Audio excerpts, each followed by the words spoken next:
200 কোটি টাকার বেশি যারা পাচার করেছেন তাদের চিহ্নিত করা হয়েছে, এমন মন্তব্য করেছেন অর্থ উপদেষ্টা সালেহউদ্দিন আহমেদ। বলেন, কিছু সেনসিটিভ কেসের পাচার করা অর্থ ফেরত আনার উদ্যোগ নেওয়া হচ্ছে।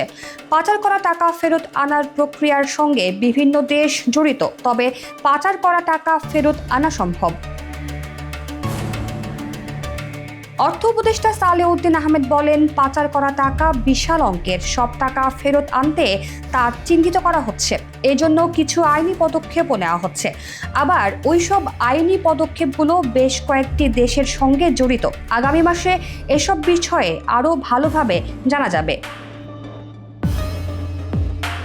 কয়েকশো কোটি ডলার ফেরত আনার চেষ্টা করছেন, এটা কি সম্ভব? সাংবাদিকদের এমন প্রশ্নের উত্তরে তিনি বলেন, হ্যাঁ, এটা সম্ভব। সব মিলিয়ে হয়তো আমরা আনতে পারবো। তিনি বলেন, আমরা কিছু সেনসিটিভ কেস দেখছি। ছাত্র জনতার অভ্যুত্থানে ক্ষমতাচ্যুত আওয়ামী লীগ সরকারের শাসনামলে গত 15 বছরে যে টাকা পাচার করা হয়েছে তা ফিরিয়ে আনার জন্য বিশেষ একটি আইন করতে যাচ্ছে সরকার। অধ্যাদেশ আকারে খুব শিগগিরই এই আইন হবে।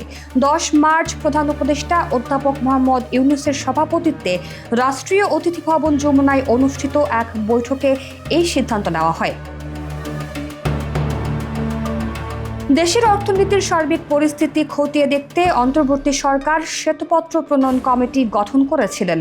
শ্বেতপত্রের প্রতিবেদন অনুসারে 2009 থেকে গত বছরের 5 আগস্ট পর্যন্ত শেখ হাসিনার শাসনামলে 234 বিলিয়ন ডলার বাংলাদেশ থেকে বিদেশে পাচার করা হয়েছে। এর মধ্যে 17 বিলিয়ন ডলার পাচার করা হয় ব্যাংকিং ব্যবস্থা থেকে।